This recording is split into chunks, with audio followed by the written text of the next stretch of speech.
Hello class and welcome to CIS289.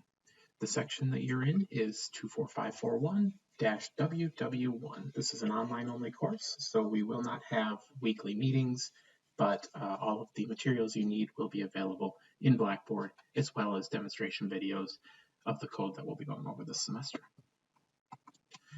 To get started, I just want to give you a little bit of information and make sure that you see some things that are expected of you in the course.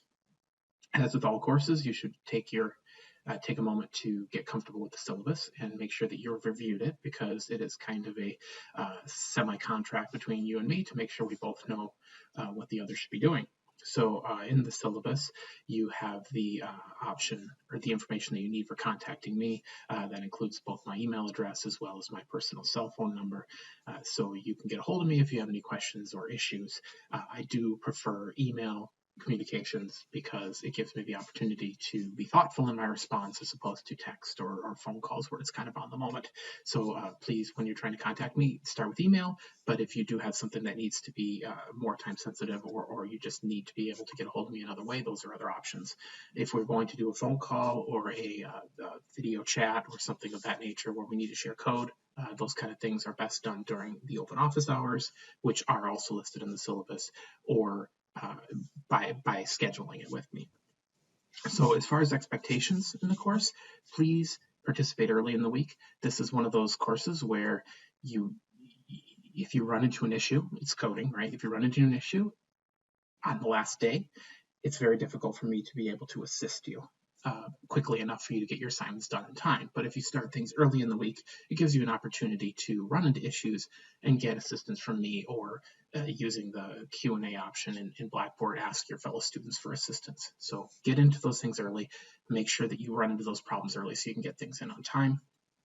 As well, with turning work in on time, any late work will incur a 50% deduction in your score. I do accept late work up to 7 days after the due date. However, after that 7-day period is done, I will no longer accept work. Please don't get yourself on the continuous cycle where you're always on that second week or that late week, because once students get on that late week, it's very hard to get caught back up. So try to make sure you get things done early and get them turned in on time. DMACC requires that I post non-attendance for students that don't participate in the course within the first week. Actually, I have the wrong date here. This should be January 29th.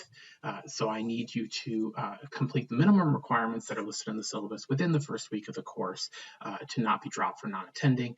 For this course, those include just logging into Blackboard and completing the Introduce Yourself discussion board. Now, there are quite a few things in Module 1 in this course that you need to do, but those two things need to be completed by January 29th to not get dropped from the course for non-attending. In addition to non-attending, halfway through the semester, I have to report quit attending, and that's really what it says. It's students that have quit attending the class. In an online course, the way that we determine quit attending, or I determine quit attending, is any student who is at less than 40% overall score in the course at that time. They will be dropped for quit attending. The reason that 40% mark is there is because I find that if students are at 40% at that halfway point in the course, it's highly unlikely they'll be able to pull themselves back out of it and get anything better than an F. So they are best off just going ahead and either dropping the course themselves or getting dropped at that quit attending point. I will also drop students for quit attending if they have not submitted homework for 2 consecutive weeks or not logged into Blackboard for 10 days at that point in the course without contacting me with a good reason why. As I said previously, students are expected to review and understand the class syllabus, and a general course schedule can be found at the end of the syllabus. So you can get an idea of what we're going to be learning from week to week, as well as open and close dates for those folders in Blackboard. A couple other things, I've kind of mentioned these already, but we may as well go over them again just to be very clear. To be successful, put in that effort early in the week. Like I said, it gives me time to help you with problems you may run into before the assignment becomes due and then overdue. Don't fall behind, because as you go, the course gets more difficult, the material builds on previous week's material, and it's hard to get caught up if you fall behind. So you got to stay on top of that homework. That's the biggest way to stay successful. And if you have any questions, please reach out to either me or your fellow students via the QA discussion board to get answers. So it may be that the questions that you have are also questions that other students have. Okay, that's everything for the slideshow. I just want to jump into Blackboard real quick just to give you a quick view of our course environment and show you a couple of things. A lot of this stuff should be familiar because if you've taken courses in our department before, you had to have, a lot of them are structured this way. But as you come into Blackboard, you come to the home page, you choose the course that we're in, which is this one here. And it takes you immediately to the announcements page. Now on the announcements page, every week when the folder opens for that week's materials, there'll be an automated announcement that comes out. It looks kind of like this one. That just gives you a little bit of information about what we're doing that week, as well as things that need to be submitted for that unit. So those come out all the time. They're not as important. However, if I have a student that runs into an issue that I think I need to share that information with the rest of you, I will put in an announcement, or any kind of course changes that are being put in. All of that kind of stuff gets put into announcements. You need to keep an eye on this area each time you log into Blackboard to make sure you don't miss out on anything important. So always start there. As far as the syllabus, which I just spoke to, you can obviously get to that under the syllabus button here. And if you want to see a little bit of information about me as well as my beautiful face, it's under the Your Instructor section. Once you've done those things, you would go into course content. And I've got a getting started video, which is actually what I'm doing right now, so that'll be replaced with this video. And then continuing down, you will start seeing the folders. Now, you only see the active folders, so you won't see all that stuff that I just scrolled through. But the first module here is getting started and review. So you would go into there to start work. I also wanted to note this item here down at the very bottom. It says no work accepted below here. The folders below are for reference only. No work will be accepted. Now, obviously, there's nothing below here yet because we're at the beginning of the course.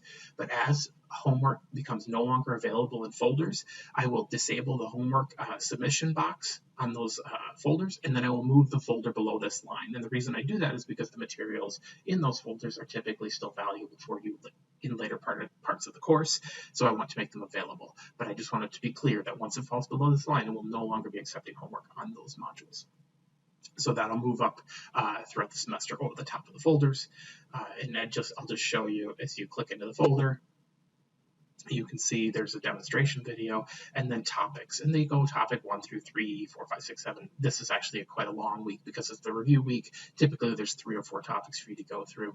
I would start at topic 1 and work my way down. And as you go through each of the topics, make sure you spot the homework assignments that are in there and get them done. You can see here as well, once you think you have everything completed, confirm that you have submissions for all of the assignments listed in this table, because this gives you one last check to make sure you've submitted everything that needs to be submitted for that week. So just always check that at the end. It also tells you where it's located, so you can figure out which folder it's in case there's an issue there.